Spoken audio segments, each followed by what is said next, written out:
તો આ બાબરાવાળો રોડ છે જે કરિયાણા ગામ પાસે છે.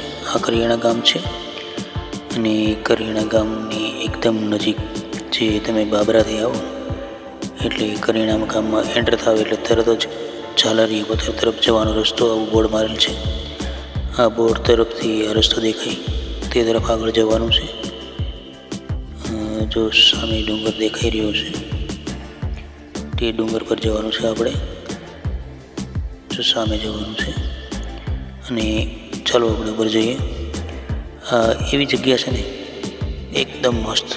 એકવાર તમે આવો ને મસ્ત જગ્યા છે અને અહીં તમને એક અનોખી વસ્તુ બતાવવા જઈ રહ્યો છું. તો એક ચમત્કારી વસ્તુ બતાવવા જઈ રહ્યો છું. તો ચાલો આપણે ઉપર જઈએ. તમે જોઈ રહ્યા છો અને આ કરિયાણા ગામ છે.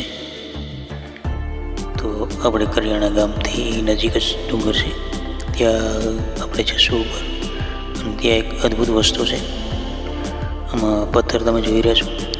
આમાં પથ્થર તો બહુ ઘણા બધા હશે તમે જોઈ રહ્યા છો, પણ તમને એક એવો પથ્થર બતાવવા જઈ રહ્યો છું જેની અંદર એક અવાજ આવે છે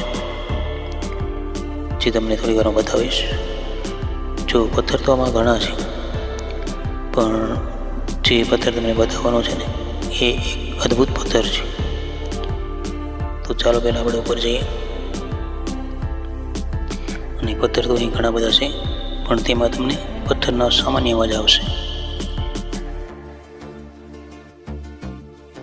જે પથ્થર તમને બતાવવા જઈ રહ્યો છે ને એ એક અનોખો અદ્ભુત અવાજવાળો પથ્થર છે જે થોડી વારમાં તમને બતાવીશ.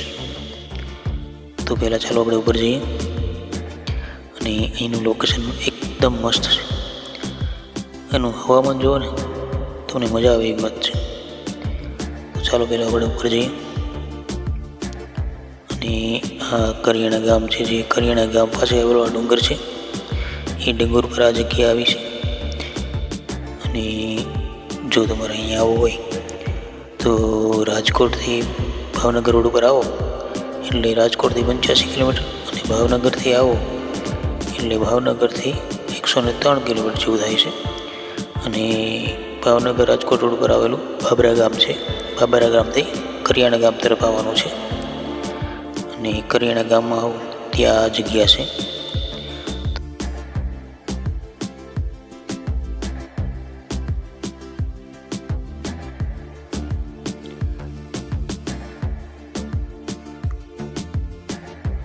તો આપણે ઉપર પહોંચી ગયા છીએ.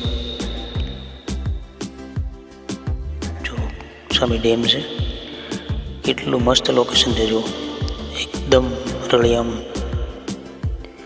કુદરતી વાતાવરણ છે. જો ચારે બાજુ ડુંગરો છે, ઘણા બધા ડુંગર.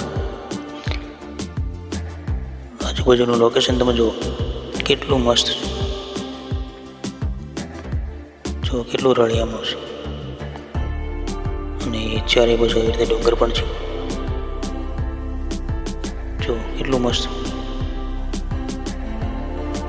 હા મિત્રો, તમે જે અદ્ભુત પથ્થરની રાહ જોઈ રહ્યા છો તેની તરફ આગળ લઈ જાઓ. ચાલો આપણે તમને ત્યાં લઈ જાઓ.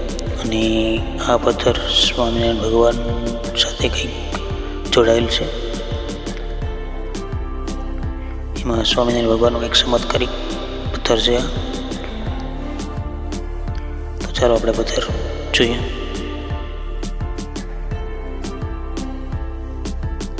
જો ચમત્કારી પથ્થર જોઈએ ને, ચમત્કારી.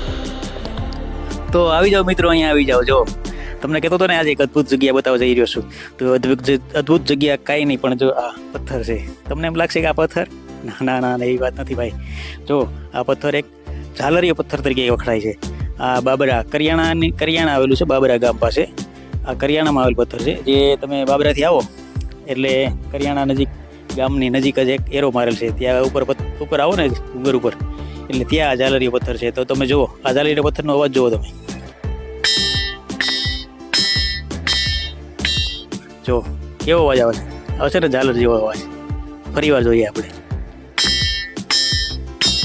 તો કેમ થયું મિત્રો, છે ને આ અદ્ભુત ઝાલરીયો પથ્થર. તો મિત્રો તમારે અહીંયા આવવા જેવું છે. એકવાર આવીને જુઓ, ખરેખર અવાજ જુઓ. હજી એકવાર અવાજ જુઓ. તો મિત્રો આ ઝાલરીયો પથ્થર છે. અને મિત્રો જો આવી જ રીતના નવા વિડીયો મારામાં આવશે, તો તમારે આવા જ વિડીયો જોવા હોય તો લાઈક અને સબસ્ક્રાઈબ કરજો નવા હોય તો, અને તમારા મિત્રોને પણ શેર કરજો, જેથી તેમને પણ ખબર પડે અને તેમને પણ કહેજો તો સબસ્ક્રાઈબ કરે, તો આવાના વિડીયો તમને જોવા મળશે. તો આવજો મિત્રો, જય માતાજી. જો એકવાર હજી જોઈએ છે ને ઝાલરીયો પથ્થર. આવજો, જય માતાજી. તો મિત્રો આપણે જાતા ફરીથી ઝાલરીયા પથ્થરનો અવાજ સાંભળીએ. જો ખરેખર આવે છે ને ઝાલરનો અવાજ. તો મિત્રો આ જોવો હોય તો તમારે અહીંયા આવવું જ પડશે. જોવો જ એકવાર છે ને ઝાલરનો અવાજ. સારું, આવજો મિત્રો.